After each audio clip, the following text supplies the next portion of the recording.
HD. This is 13 Eyewitness News at 6. Families aren't the only ones hoping for a miracle 3 months after Hurricane Ike. Some churches are too, as they wait for money necessary to make repairs. They say they've been waiting for months for their insurance companies to pay up. Yeah, and that delay is making it a difficult road to recovery. Eyewitness News reporter Deborah Wrigley is live in Humble with new details that we have learned since we first reported on this story on Live at 5. Deborah? This Humble church has a congregation of about 1,000 people. It was founded decades ago, and its pastor says it never really had to rely on its insurance before. Now it is trying to navigate the stormy waters of coverage, claims, and denials.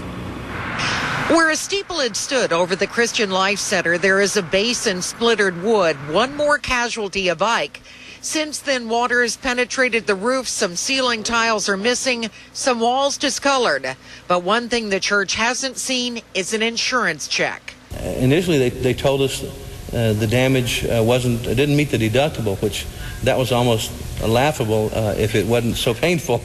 And then they've come back and said, okay, well, we were wrong. It does exceed the deductible, but not by enough to even, fix the carpet.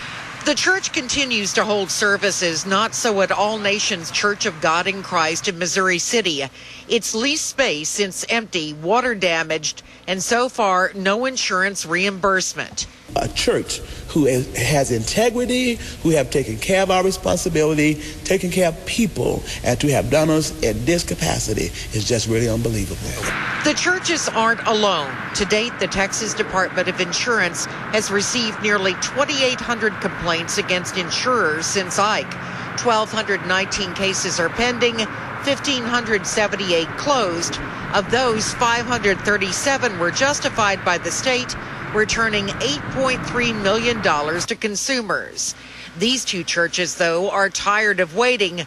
They've now hired a public adjuster. Churches are sort of indicative of the way things have been being handled, but they tend to be larger claims.